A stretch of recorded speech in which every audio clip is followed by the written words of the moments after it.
Welcome to My Mythical Meta. My name is Travis, and I'm joined by the whole crew. Benjamin, Derek, and Randy are all here. Say hi, guys. Hello. Hello. Hey. Woo! And we are here for News from the Warfront. We have got a zinger today, something that pops up every couple months on our D&D, something that I've tried to do in the past, but man, it is not easy. We've got a question: how to roleplay a pacifist. Ooh, Benjamin, the idea of total pacifism from Gundam Wing, does it still pluck at your heartstrings? It never did. How to roleplay a pacifist. Here's the post. I started a campaign with some friends. I am a monk playing with 2 bards. He says, I've never played before, but I wanted to take on the challenge of trying to be a pacifist in the name of justice. I don't think I was prepared for the level of bloodlust that my 2 companions exhibited. The DM respected my decision and has made quests flexible so that if I bring somebody back alive, the story can still work. But the issue is that combat normally ends in death. And even one time when he took a bandit leader hostage, one of his companions killed them while he wasn't looking anyway. So he's asking, has anybody got any experiences on how to tackle this kind of scenario? How can I be a pacifist without just being completely corrupted by session 2 or 3? I was going to say, man, that companion sure sounds like a chaotic character. Yeah. Throwback to earlier this week. Yeah. I mean, I'm sorry if you have someone subdued and you just, oh, they're not looking, stab. That is You're so chaotic. funny you say that, Randy. It is so funny because I have been this exact person with you. Oh. No, you let me tell the story and we'll let the jury decide your fate. No. I was a neutral good druid trying to roleplay my character. I believed in offering Derek was just granola, barefoot, I was trying dreadlocks. to be stinky. a person who gives persuasion and a second chance a try first. And Randy, along with the rest of my party, did not want to do that. They wanted to just kill. And so I was in the middle of talking down the main final boss of this whole campaign. I said, hey man, you don't have to do this. It's okay, dude. You know, we were all making mistakes. I was doing fine. It was going great. And then the rest of the team's like, this is boring. And they just jumped into the fight and killed this guy as I'm having a conversation with him. Are you talking about the giant? Yes. The one that was already attacking us? Yeah, and I had talked him out of attacking. He had stopped attacking. He was listening. No, you hadn't. Yes, I had. If you given me like one more turn, I could have done it. That's a big what if for something. Okay, so we're already in combat. His death is on y'all's hands. I could have saved him. Instead of using, we're already like 2 rounds deep, and Derek's like using his entire turn to be like, "Please, sir, if you stop attacking us, I'm sure we can come to an understanding." It wasn't any kind of understanding. This man is a storm giant. He is the big bad of this module, taking a hammer the size of a house and just dropping it on us, and he's over there at his ankles. Please, sir, please don't do this. We could be friends. I'm like, Derek, we're dying over here. He was being used, and he didn't like it, and I was talking him out of it, and it was working until you guys didn't let it work. You know what? I would have been fine. It wouldn't have mattered if y'all killed him one turn later. No. If you know what, maybe if you had attacked with non-lethal damage and gotten him down to a knockout kind of situation, then you know what, you could have had your way. How on earth am I going to talk someone out of fighting when I'm literally beating the shit out of them? I'm just hitting him in the head with a stick. It's like, he was already fighting? Dude, okay, you're giving most people won't know who this is. You're giving Dawn energy right now when she tried to kill a horse and we had to stop her from killing her own horse. Yeah, that was insane. Because she didn't trust it in the fictional hands of the fictional stable hand, because we were selling our horses off. She's like, I'm just gonna kill the horse because I don't trust this stable hand. Well, you were being her in that instance. I was trying to save the horse. I mean, we were both trying to save the horse, but then the guy was the horse in this metaphor. No. Okay. If Boys, we have got a needy poster. sorry. No, this is great because this kind of answers the question here. And what it really shows is that, look, people don't have fun playing with a pacifist. No, I'm fine with him being a pacifist, but I wasn't even a point- pacifist. I was just trying to give peace a chance. and I'm fine with that. But if it's at the point where the giant was already attacking us, so that means he's already like the chance to persuade him is such a high check that you were not making, and then on top of that, we're also in the progress of defending ourselves, which makes it even harder of a check. So unless you rolled an exploding 20, which isn't a thing in D&D, and unless you could roll a 20 and then a 20 again and get like a 47, then maybe you could have talked him down. Because if I'm the GM, I don't care if someone rolled a 20, it is not a automatic success. You know what? Justin was running that game. I can ask him. Y'all just keep talking. Hold on, Right. let's bring Justin in. Randy, you sound like a police officer justifying why you shot somebody first. No, I didn't shoot first. He Defending himself. the storm He's giant. just defending He himself. breaks into someone's house he and was says, dangerous. "Stop resisting!" Oh my god, Derek. Blam, blam, blam, blam. That Anyway. sleeping child was throwing a house at me. It wasn't a child. He was a 700-year-old king of the storm giants You killed that somebody was who trying to help 700 a years cult. old? That was trying to help a cult resurrect a 5-headed evil dragon. He knew what he was doing.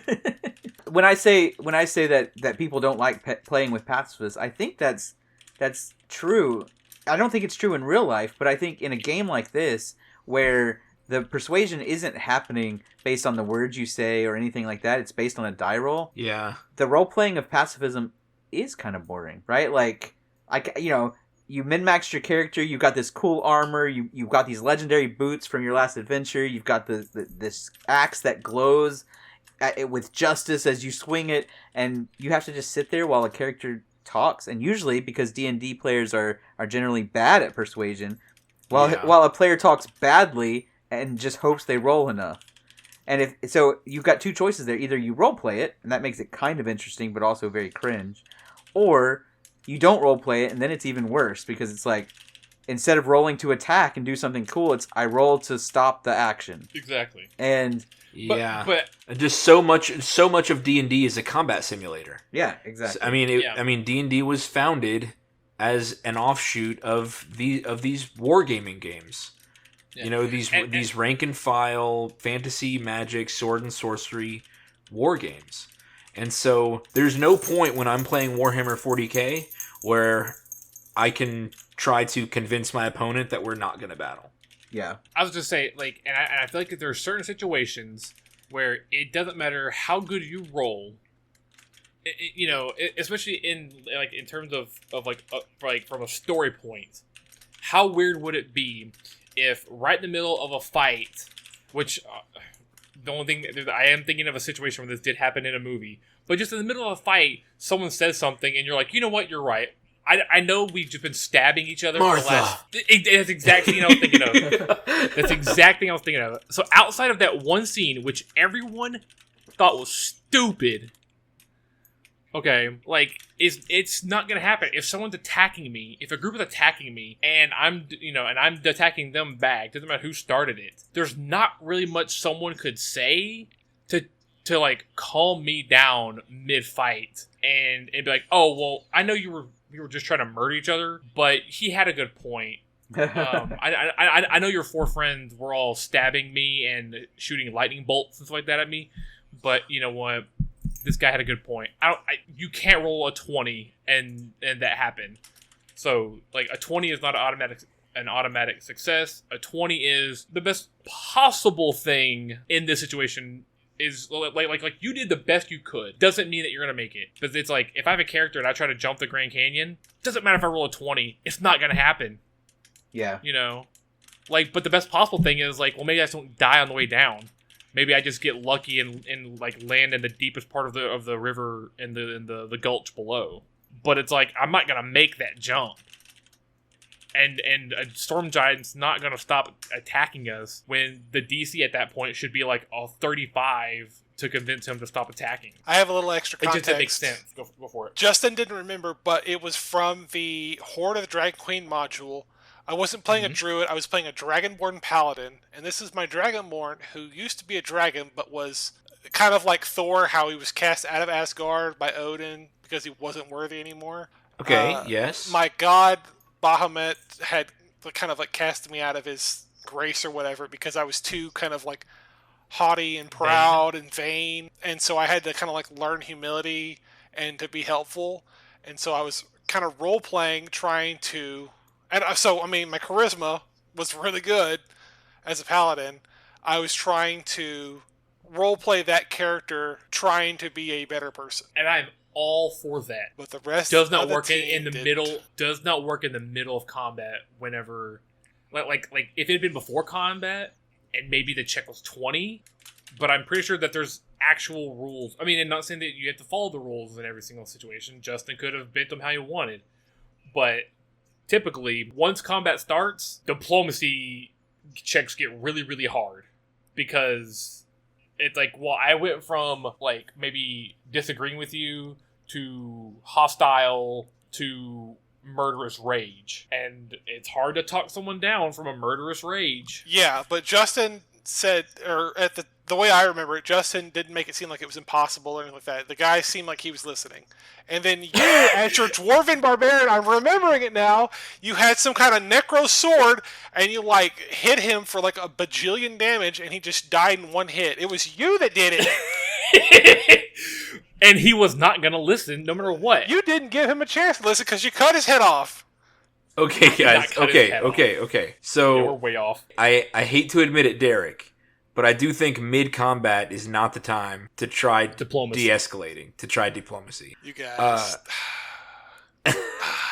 If you had wanted us to, if you had friends that, hey, let's all run away and not fight them, but we all know that's not going to happen anyway. But if it had been anything before combat started, fine. But it is we kind were of already what in the middle of combat. it is kind of what Benjamin said. Like, this module was written, and there's a combat encounter at the end. I mean, what do you want the players to do? You just said that Randy had a super magical legendary necro sword. Sorry, other guys playing this game with us. I don't want to actually do that combat. I mean, I was fine with doing... Oh, so I guess maybe I forgot to mention this context. The Giants were working for Tiamat, but they didn't want to. They were kind of like being put up to it, and they already just like have like a dislike for one another, the Giants and the Dragons. So like I feel like there was an opportunity there to talk them out of it. But yeah, you know, it's ancient history now. I want to get back to this post. So less about what is this, Horde of the Dragon Queen, or is yeah. So less about Horde of the Dragon Queen and more about, in general, how can somebody roleplay a pacifist successfully, or should they not? So I do think there are ways. You know, I've tried before to do the pacifist thing. I've tried to just be an adventurer who didn't kill every single person in the way. Whenever I played Gerard, this is a character that comes up often. He was a police inspector, and he knew the spell Spare the Dying. So that way we could do the entire combat, and then I could walk around and spare the dying. I could, save people from death. They still get arrested or whatever. Mm. So that was one way. In the comments, there was one that I thought was really good. The Hacksaw Ridgeway, where they're in combat with their allies, but they are not going to pick up, in the movie, it was a gun. But, like in D&D, it's like, I'm not going to pick up a sword, but I will support my allies in this combat. But I will not be in a position to take life. But I will help my allies with healing and buffs. And if possible, maybe even, like, okay, we have subdued the bad guy that we were fighting is downed, bleeding out. And if you want, could go and try to, like, save that person from dying, which is what, like, Gerard would do, spare the dying. Yeah. Keep people from bleeding out. That's, like, you're still an active participant in helping the team with their goal and to progress the story. But it doesn't mean that you have to be in a combat role. This poster is saying that they're a monk in their party, so great opportunity to deal non-lethal damage. You can participate in combat normally without permanently injuring anybody. But we're looking at role-playing the pacifist. How does somebody be a pacifist outside of combat? I don't know. How do you guys what advice do you have? Benjamin, do you have any other ideas here? You mean other than just saying that it's kind of boring to play a pacifist? Yeah. I mean, not for the person playing it. I think this all goes back to session 0, right? If you know that this is not the norm and it's not the sort of thing that most people sign up to play D&D to do, you have to go into it saying, hey, I have a character that has specific ideals and purposes and things that they want to accomplish, and it's going to mean that are, either I'm going to resist your violent tendencies sometimes, or I'm going to maybe push back. Maybe we'll have some Civil War storylines, things like that. The DM has to be involved in that as well, and allow the characters to sometimes fight it out, or make, maybe build that tension into the storyline, where maybe the person is a pacifist because of their affiliation with some group, and the group is going to, that group is going to ask this character to fight against them or something. You can make that a good storyline as long as everyone's in on it at the beginning, knowing that it's coming. Or if people are willing to let him try before, maybe the pacifist is an ambassador type, and they start every encounter with a persuasion attempt, and then when it fails, the other people step in as bodyguard types to do the fighting. Ooh, I like that too. So I mean, there's different ways to do it, but it takes buy-in from both the characters who know he's going to try and are okay with not getting to kill everything, and from the DM who's willing to build that into the story so that it makes sense for, maybe some tension to build when the characters aren't always agreed. Because yeah. I mean, I agree 100% with what you're saying. It's like you're the one that's playing not normally, so everyone else needs to buy into what you're doing. So if you don't have the approval or the blessing from your party members, it's automatically a non-deal unless you're willing to compromise on some of your positions of I'm a pacifist, I don't want to fight. I'm a pacifist, I just punch a little bit. I'm a pacifist, I don't actually kill them. I'm a pacifist, I kill them, but I'll save them. Yeah. That was Gerard. Yeah. I'm a pacifist. I'll kill them, but I'll save them. Right.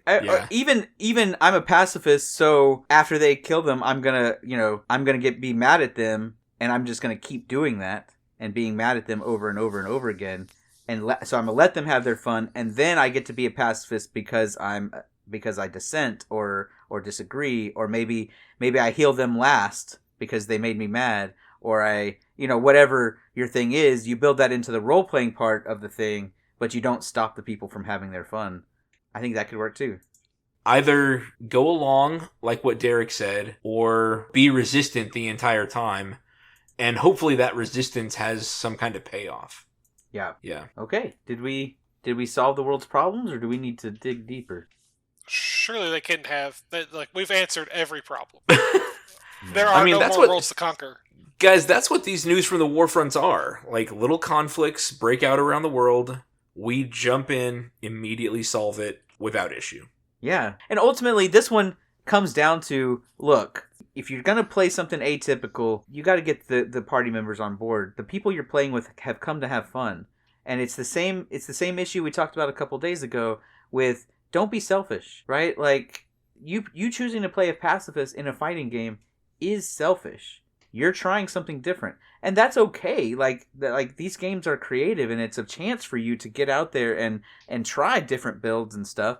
But understand that if your fun involves keeping others from having fun, you're the one who has to make concessions, or you have to get them to buy into your fun. One or the other, right? You got to get them to buy in. If your character is constantly a hindrance to the other two characters, then those two bards don't have any reason to keep you with them. Yeah. In the game's sense. So, I mean, maybe it's like what we said a couple days ago, find a deeper story reason. This can't just be a hired-on bodyguard relationship. Maybe y'all are brothers or family or studied at the same school somehow, or some deeper social glue holds you guys together, and maybe something happened in your past that caused you to have this all life is sacred standpoint while the others don't have that anymore. My wife and I are watching The Walking Dead, and there's a character named Morgan who says all life is precious. Every life up till the moment it ends has the decision where it can change and be a good person again. But meanwhile, of course, Rick and a lot of the other OGs, they just say, nope, preemptive violence is the way to go. That's how we protect our interests.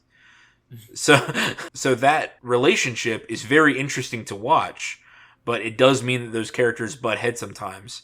You just need a social glue that keeps them together, and hopefully some payoff. The other, like, I guess, like, media that I was thinking of that had a pacifist character in it, but was surrounded by people that weren't being pacifist, was the A-Team movie. B.A. Baracus, after like the first 15-20 minutes, becomes like a pacifist whenever he goes to prison. And so, like, after they break him out, spoilers, he kind of tells him, like, well, I'm a pacifist and I really can't be doing all this, like, beat him up stuff like I have in the past. And I wish I could remember what it was that Liam Neeson's character Hannibal tells him of like, he kind of breaks him out of being a pacifist. And I wish I could remember exactly what the words were in the scene. So if you want to like look up that and maybe throw that in there if you want. Okay.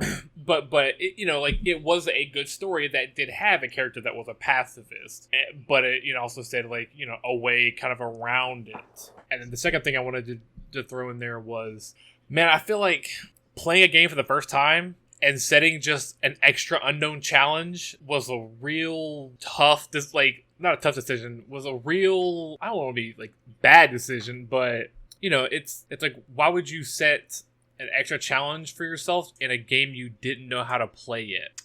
Yeah. If it's your first time playing a game, you're like, I'm going to challenge myself in this way. It's like, you never played the game.